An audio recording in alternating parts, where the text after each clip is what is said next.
Hello. Good morning. So, first of all, thank you, everyone. Actually, I should come closer to your microphone. First of all, thank you to everyone for your incredible comments. My parents read them all with tears in their eyes, and I read so many of them out to Guido, and it's just... I must confess, I read them too. You did? Yeah, I never... Yeah, he never reads the comments, but he did this time. Amazing, so kind. Yes. So this week it's quite exciting. Well, first of all, little update on the chicken coop, on the polaio. Yeah. As is the case initially, it's very difficult to get a precise start date. I'll let you explain. Yeah, so I spoke with the construction firm, and they are closing another work tomorrow. If it's all okay, they will just move the day after the excavator to the farm to throw down the chicken coop, but we don't actually know yet if it's in 2 days or not. So we will see. So the funny thing is, I can hear Guido on the calls, and he's saying, "Allora si inizia mercoledì." And the guy's like, "Yeah, più o meno, more or less." Are we starting on Wednesday? And it's often the case with it's maybe Wednesday, maybe Thursday, but not on Friday because it's bad luck. I see, it's so cute. So apparently the builders, they said to Guido, the only thing they're sure of is they're not starting on a Friday because they're superstitious. Yeah, they rather bring the excavator on Thursday, do a small hole just before night in order to say that they started on Thursday, and then go on as a second day on Friday, but not the first thing on Friday because it's... But is it Friday the 13th or just any Friday? I think it's just Friday. I don't know. It's so funny. But whatever. So yes. So the building should probably start this week on the polaio, but just in case that doesn't happen, we're filming this episode, so we'll have that as a backup. And because in these 2 weeks, surely the chicken coop will start, but also the roof of the other house that you showed or not, I don't remember. Well, maybe we should introduce that. Sorry. So they don't know anything about this house. Oh, really? Yet. Okay. Yeah, but shall I say? Yeah, my father's family has this other old place of an aunt, of a sister or whatever, and my father used to go there when he was young for shooting and things like that, and has left this part of an old house. I think it's at least of the 18th century, and unfortunately or luckily, it's in a quite isolated area of Tuscany, a beautiful area, but not as famous as Chianti, as Bolgheri, as around Florence. It's how you say, a hidden place that needs to be yet found and explored. In the case of this property, it's a net loss every year of at least 5,000 euro because we have taxes on just owning property, so it's as the English council tax, and that usually in this case is sort of 7,000 euro per year. Then you have to pay taxes on rents. So to let's say cover basic cost without any maintenance or anything else, to cover the cost of that place, you should need at least double rents, 10, 12,000 euro of rents. At the moment, there's nearly none rents coming in, so it's just a net loss. And now we are approaching to start this build roof restoration that will cost around 70,000 euro. Insomma, deve avere delle caratteristiche. Non c'è problema. Io questo è quello che mi ricordo, poi correggetemi se sbaglio.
this ceiling.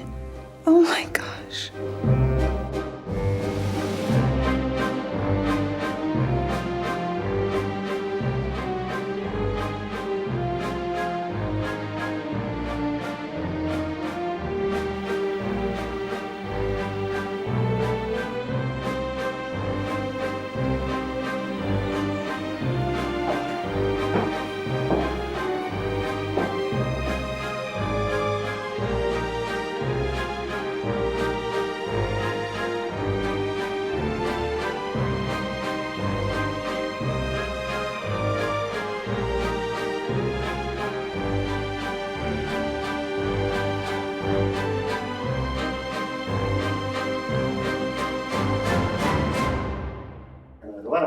Ma questi non sono previsti di essere cambiati? No. Quelli buoni che li cambia a fare, il castagno. No, ecco, domando, Questo. Amore, look at that bed behind there. It's beautiful. questa roba si può portare Bellissimo. via. Se ti piace qualche cosa si può portare via. No, ma guarda. C'è bellissimo quel letto, no? C'è la. Parlava di soletta, pensava a questo. Bellissimo. Perché qui loro dopo i serve, qui vedi quanta roba c'è. Maybe I can find one for the chicken coop. Has to be a double bed though, because these are single beds. Oh, it's so beautiful. They're just sitting here, abandoned in an attic. Oh, look, amore, there's saddles here. Questa? Questa trave la cambia tutta. E la soletta si è fatta 3 centimetri apposta perché... Lavorare sempre per 6, vai. Ma presente tipo le bolle, quelle per avanti,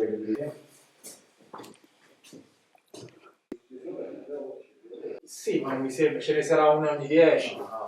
Thank God, as this fiscal opportunity given by the Italian government, that you can get a fiscal credit for half of the works, and then this credit can be sold to a bank or another financial institution that obviously won't give you the full amount of the credit, but 90%. So in this case, we hope to manage to get back at least 30,000 euro out of these 70, but there are still 40,000 euro that are just coming out from the pocket and with any return at the moment. The other day we were at your friend's place and the family has this incredible place that's like looks just abandoned, and you think why? Yeah, that's really amazing. Yeah, it was, but you think why is no one doing anything with this? And the friend said, well, because it's just you need millions of dollars to restore these houses because they're so big, because obviously these days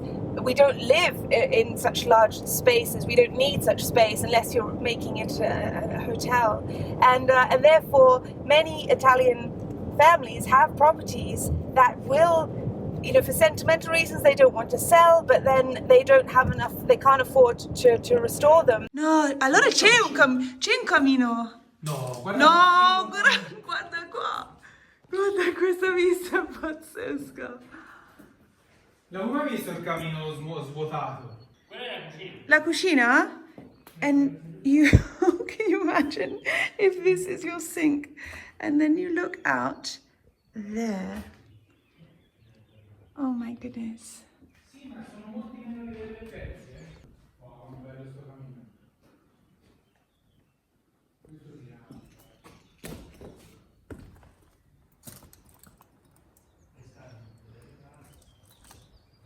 It's very, let's say, risky to get a mortgage because you won't get enough rents back to pay the mortgage, come si dice, la rata. The repayments. Yeah, the repayments. And so it is very difficult because you have to try and save these properties that cost, obviously, because you have these taxes on property that just run whatever go without any connection with rents, and then so I guess from an outsider's perspective,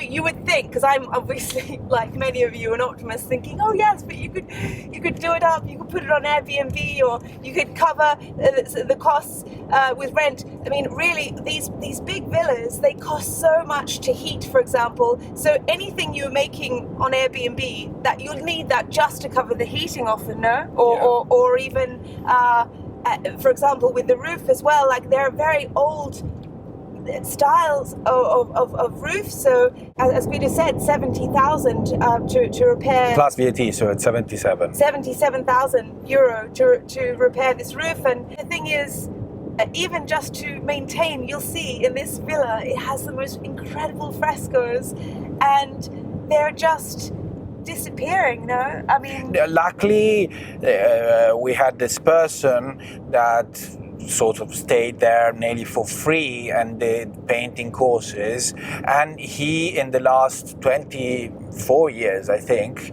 he's been slowly saving what needed to be saved, so it's just important to keep them alive. So it's been alive, but with really nearly no rents coming in.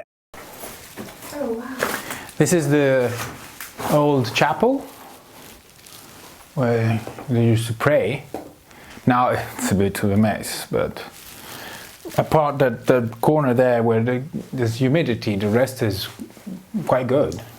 There's no, that part there, obviously, as humidity comes from the wall, but unus ex vobis tradet me. One of you will unus is one. Yes. Ex vobis, tra voi, tradet me, mi tradirà. Oh my goodness. Oh, it's just beautiful.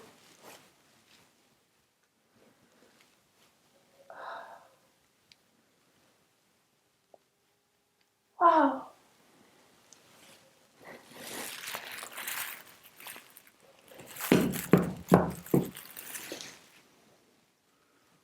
Mm-hmm. We need somehow to make it earn some money to pay back this work on the roof, and eventually heating, eventually restoring the other small house next to the restaurant. So here we are with super cameraman. So Why are you joking? no. I'm not joking. So this is the small kitchen, ground floor, and there's a nice fireplace. As we were saying, this place has been roughly used, so... Or rather abandoned. Abandoned, yeah, badly used and then abandoned. So this is... Look at that stove. I mean, if you came in here and cleaned it up and... Yeah, no, if you clean up, you already have a different thing. Yeah. Obviously, here we have to clean up everything, redo the plaster of the walls, change the windows, put the electric system, do it efficient, and putting come si dice, una caldaia? a hot water system. No, a hot water boiler. So then we want to put central heating. Then we go up here.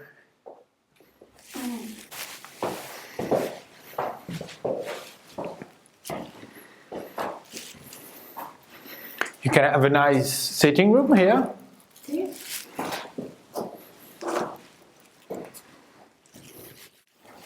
I love this sofa. Yeah, okay, this is in Giza. And then in Tuscany, they used to do them also in terracotta. So this is a terracotta stove. Wow.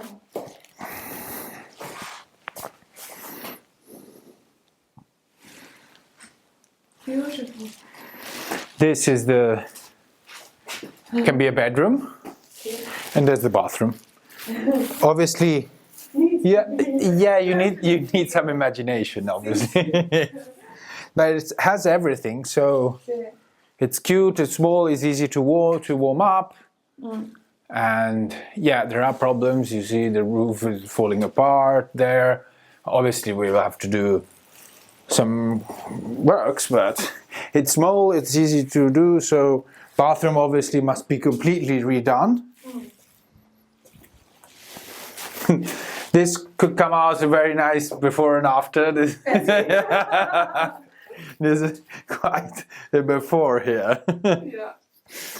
And he also wrote it. What's that? It's a cell phone number. Of what? I don't know. We Maybe should call it. maybe he was just shaving and he wanted to sign a number. He just signed he it on didn't the have a notepad. yeah. Oh my gosh, well. this is like the ultimate. Guarda, there's even the vine. This is the ultimate Oh, hello. vine. This is the ultimate bathroom makeover. Yeah, this thing flowers. This is beautiful. See. Yeah. No, but it's cute. And that's the restaurant through there. Yeah, that's the patio of the restaurant where you could put people outside. These are the old floors they used to do a graniglia, una roba del genere si chiama. Yeah, no, but we can save the floors if you like them.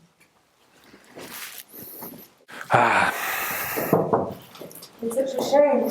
Unfortunately, when things are not worth renting and stuff, you tend to abandon them, and now we have to give back life to this place.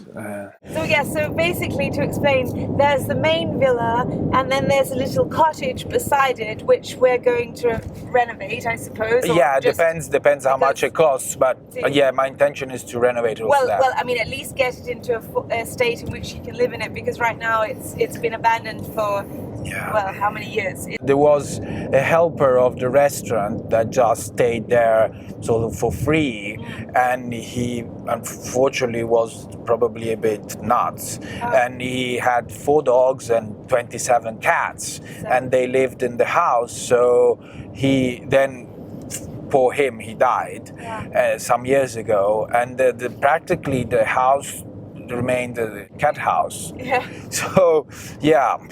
But so next door is a restaurant, a little trattoria, and I guess your idea is if anyone is interested out there.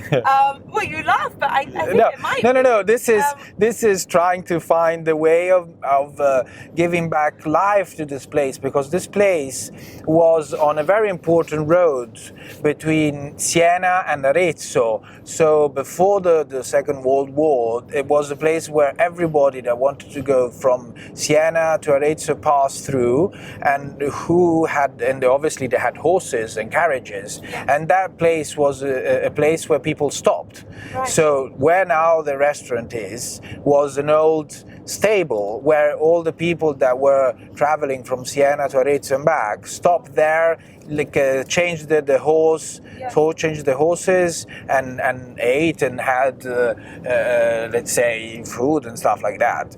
Now obviously the world has changed and there's a motorway, so that place has been, let's say, cut out completely from the big thoroughfare. Yeah, exactly, and so it's just, I think, a hidden pearl. I love it. When I first saw it, I just fell in love, and I thought, oh my gosh, I wish we could live here.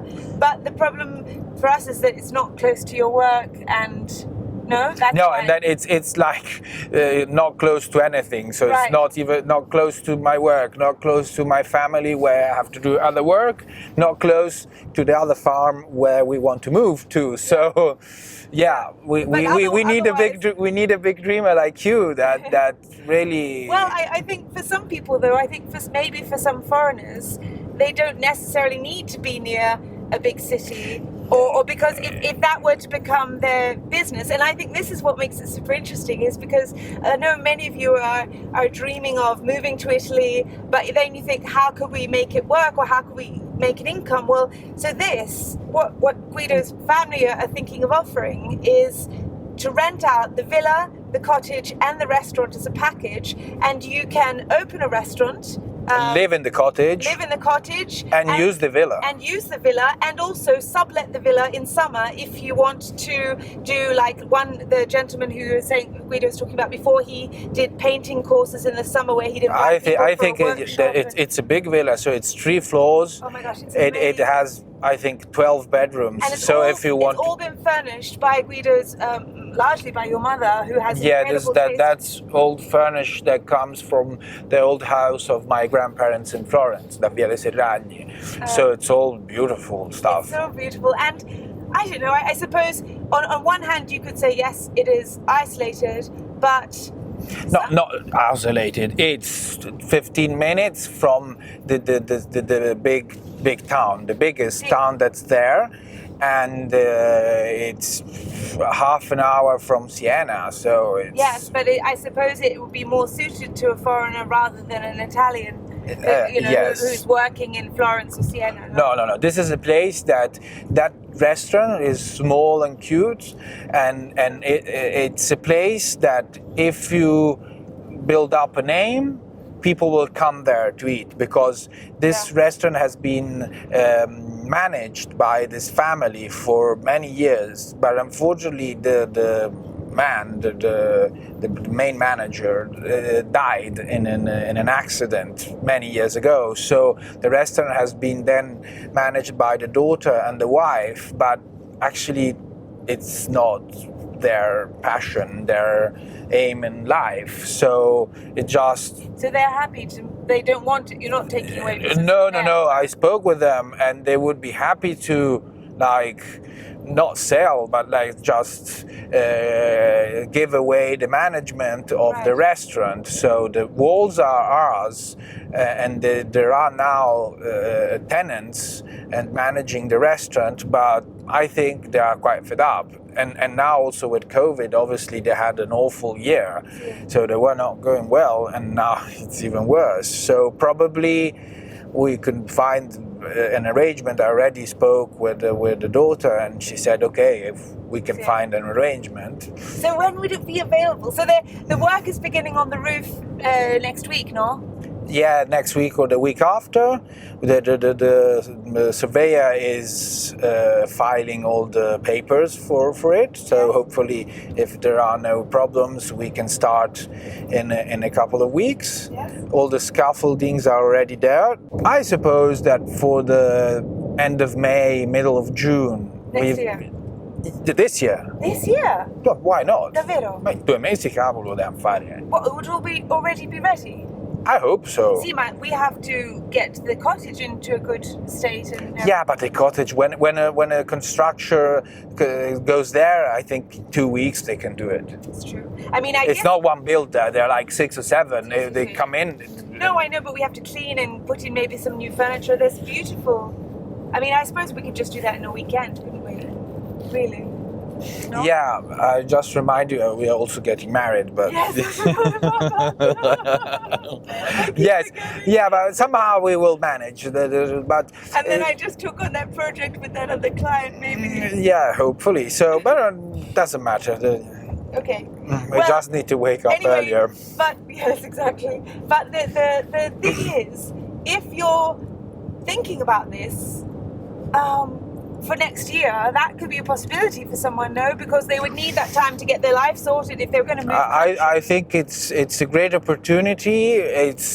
I'm thinking to. But you want someone long term, yeah, obviously, someone that comes and wants to bring back life to this small village, and the restaurant is the heart of it. Yeah. So if the restaurant works, the rest will work, the villa will go with it, and it's a very peaceful place. Yes. And what kind of lease would you be looking at? We are mainly looking for someone that falls in love with the place, gives back life to it, keeps the villa alive, keeps the restaurant going, and hopefully make it thrive. So we obviously want to help this person that comes in. So I don't know, maybe €2,000 a month for all of it. So €2,000 for the villa, the cottage, the restaurant, and that includes you can manage the restaurant and you can sublet the villa during summer and take all the profit from that, no? Yes, obviously it can't be changed. It must be kept with love and as it is, obviously. And someone who has respect for old furniture, frescoes, because it's, there. My father never wanted to sell this place because he has memories from there, and actually the family chapel where the tombs of our grandparents and stuff are, it's just near there. So it's a place that has a big meaning for my father. Yes. And so I wanted to have a meaning also for this generation. And there's another reason you can't sell. Can you talk about part of the... Let's say the villa is part of a bigger building, is owned by another owner, so it's not easy to sell just a part of something, and their part is not as in good shape as ours. Actually, some parts are falling apart.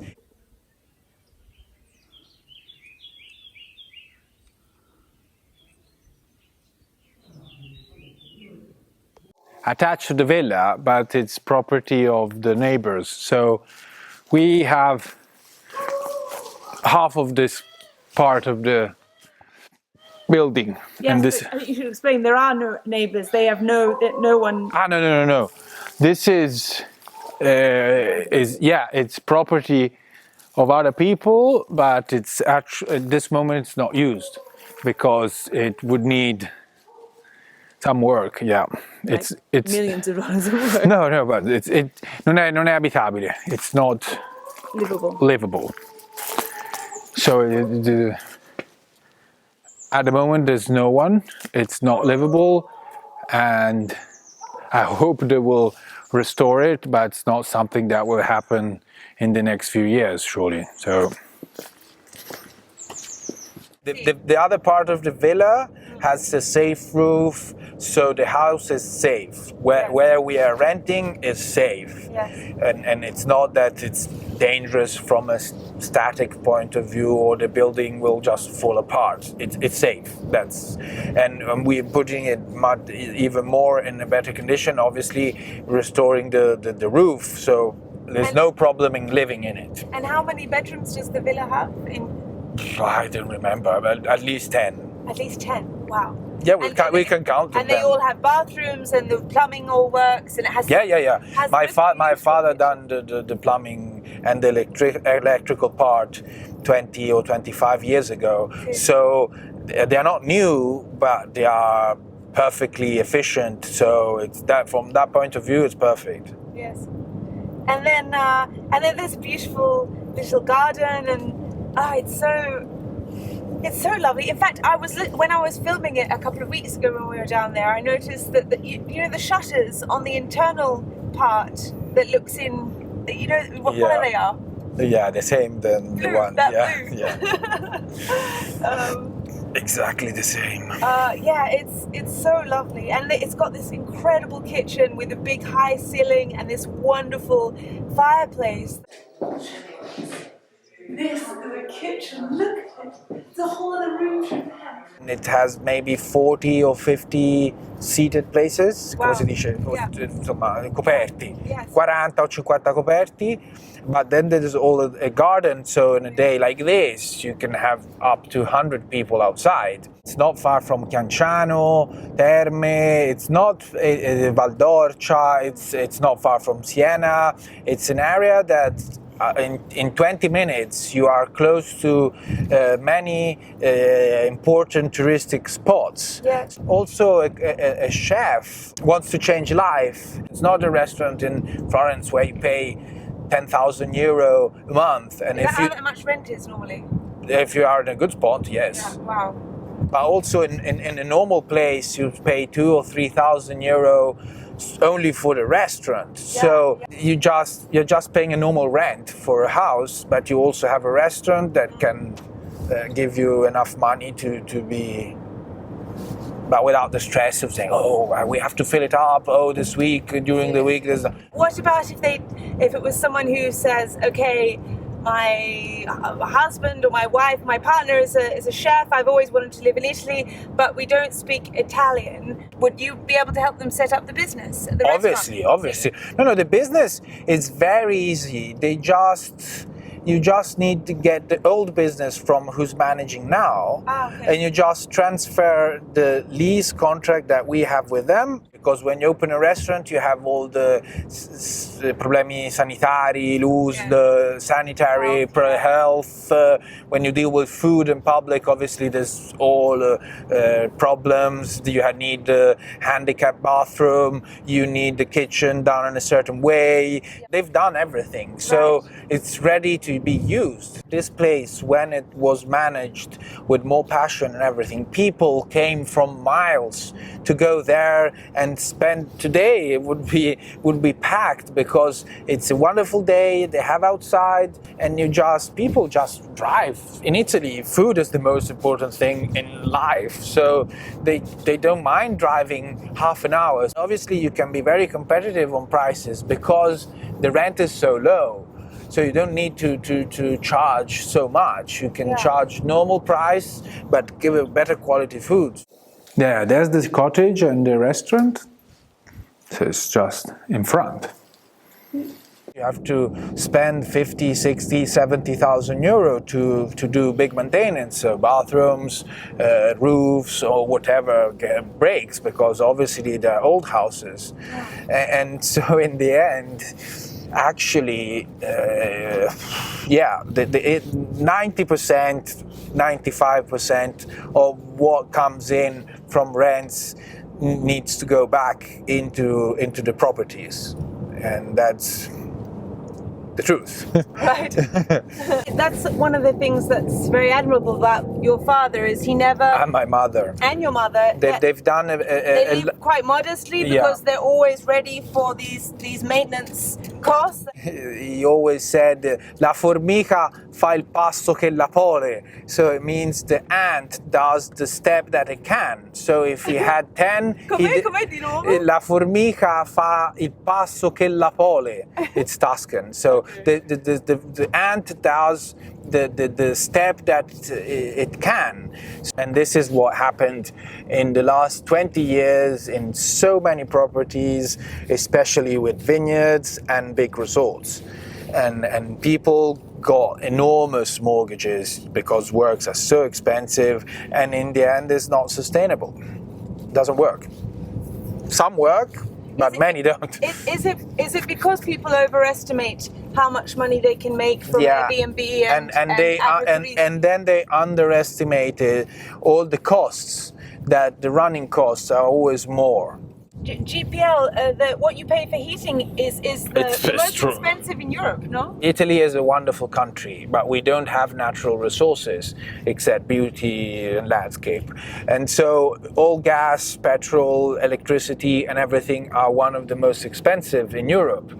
So heating in these isolated houses they don't have gas from the public company. You have just a big, come si dice, bombolone, and that's full of GPL, that's liquid gas, and costs something extraordinary. To warm up something like this house probably will take 50 euro a day if you want to keep it 20 degrees in all the rooms. At home we always use the wood fire. Yes.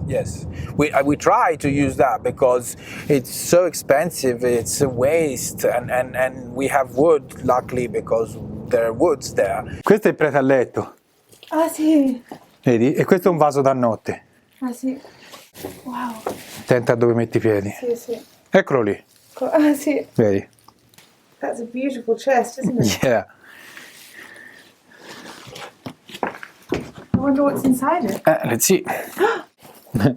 Payrolls, 56.57. Look at this. This says buffet festaballo for the dance party. Yeah. That's 1936. Yeah. These are accounts from 1936. It's amazing. 34. All the incomes of 32, all the entries, entrata, vedi?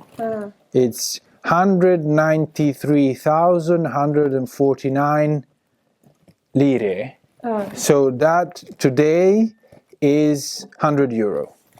For the whole year? Yeah, all 32 did 100 euro We had some inflation in Italy.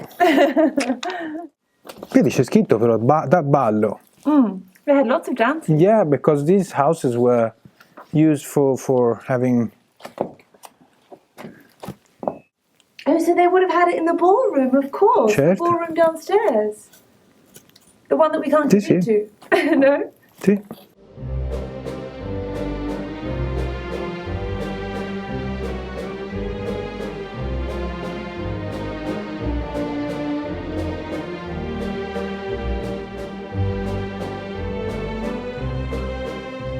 Thank you for watching. If you are seriously interested in renting this property long term, don't contact me because I'm already completely swamped by emails. Send any questions to villaopportunitytuscany@gmail.com in English or Italian, and Guido or a member of his family will read and reply. Currently, there is a person staying at the property while the roof is being repaired. Guido and I will be renovating the cottage as soon as we get a chance. Next week, join us as the builders finally arrive for the chicken coop and the welder comes to construct the pergola just in time for the wisteria in bloom. Have a beautiful weekend. Thank you again for subscribing. We're almost a community of 200,000. Alla prossima.